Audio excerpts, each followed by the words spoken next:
Hebrews, mga Hebreo 3:6. Datapot si Kristo gaya ng anak ay puno sa bahay niya. Na ang bahay niya, yun. Yung bahay pala na gagawin, hindi literal na templo. Ano daw yun? Ito, church. Ibig sabihin, itatayo yung iglesia, Matthew 16:18. Yung bawat tao po na ito, nasasampalataya, hear, faith, repent, confess, baptism, lahat itong pumasok dito, sila yung tinatawag na temple of God. Alin? Yung bawat isa sa atin. Ito yung sinasabi po doon kanina sa 2 Samuel. Balikan natin. Ayan. At gaya mula sa araw na aking halala ng mga hukumang aking bayang Israel at aking papagpapahingahin ka sa lahat ng iyong mga kaaway, bukod sa rito isinasaysay ng Panginoon na igagawa ka ng Panginoon ng isang bahay. So hindi siya literal na bahay. Ano po? Kundi ang tinutukoy sa Hebrew 3:6, datapot si Kristo gaya ng anak ay puno sa bahay niya, na ang bahay niya ay tayo, iglesia. Kung ating ingatang matibay ang ating pagkakatiwala at pagmamapuri sa pag-asa natin hanggang sa katapusan. But Christ is faithful as a son over God's house, and we are His house, if we hold on to our courage and the hope of which we boast. Sa unang Timoteo 3:15-16, ngunit kung ako'y magluwat ng mahabang panahon, ay upang maalaman mo kung paano ang dapat sa mga tao na ugaliin nila sa bahay ng Diyos. Ano yung bahay ng Diyos? Na siyang iglesia. Ayun. Tayo yun. Na buhay, haligi at suhay ng katotohanan. Nabibigatan po ba kayo? Ano po? Doon palang hinuhulaan na yung fulfillment of the law na ayon sa Matthew 16:18, itatayo ng Diyos yung bawat isa na nasa kalagayang bagsak. Kaya sinasabi doon kanina sa 2 Samuel na igagawa kita ng bahay. Malinaw doon sa mga talata na yung bahay na tinutukoy ay walang iba kundi yung bawat isang kaani sa iglesia. At walang pagtatalo. Dakila ang hiwaga ng kabanalan. Yaong nahayag sa laman. Sino yung Diyos na nagkatawang tao? Nahayag sa laman? Jesus Christ. Pinapaging banal sa Espiritu? Jesus Christ. Nakita ng mga anghel? Jesus Christ. Ipinangaral sa mga bansa? Jesus Christ. Sinampalatayanan sa sanglibutan? Tinanggap sa itaas sa kaluwalhatian. Wala nang iba, kundi ang tinutukoy lahat ng mga hula tungkol dito sa lumang tipan ay ang ating Panginoong Jesus. If I am delayed, you will know how people ought to conduct themselves in God's household, which is the church of the living God.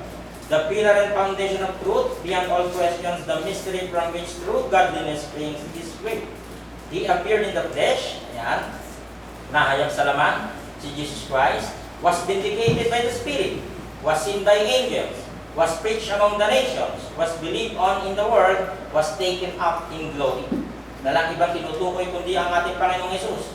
Continuation ng 2 Samuel chapter 7, verse 12. Pagka ang iyong mga araw ay naganap, sabi ganon, kay David, sabihin, pag ikaw ay mamamatay na, at ikaw ay matutulog na kasama ng iyong mga magulang. Sino yung mga magulang ni David? Yan, sila Moses, Abraham, Jacob, ganon, di po ba? Aking ibabangon ang iyong binhi. Ito na. Tinatawag na seed. Ano po? Pagkatapos mo na magmumula sa iyong tiyan at aking itatatag, yun, ang kanyang kaharian. Ito yun. Concerning the church. Yung itatayo. Ano po? When your days are over and you rest with your fathers, I will raise up your offspring to succeed you, who will come from your own body, and I will establish His kingdom. Yung iglesia, ano po ang tinutukoy?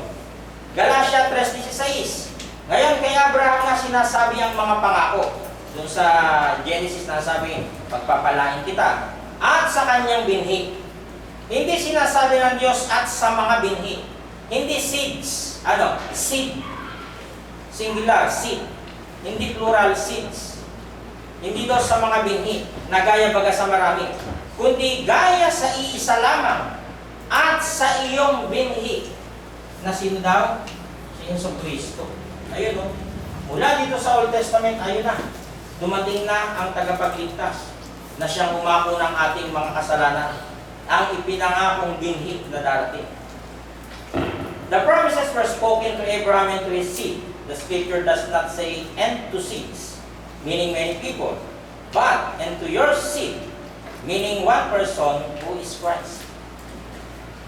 Diba? O paano ngayon nabasa niya si Kibuloy? Siya daw ay anak ng Diyos. Ay, tapos. Labo yan. Pag-Bible ang pag-uusapan, ay nako. Galatia 3:17 ADB. Ito nga ang aking sinasabi. Ang isang pakikipagtipang pinagtibay na lang una. Ano yun? Yung kay Abraham. Di po ba? At sinasabi, pagpapalain sa iyo ang lahat ng angkan sa lupa. Basahin nga po natin. Kanina pa napabanggit eh. Genesis chapter 12, kung hindi tayo kakakali. Nung siya ay tawagin dito, ano ho? Yun. Sinabi ng Panginoon kay Abram, yan, hindi pa siya Abraham, Abram.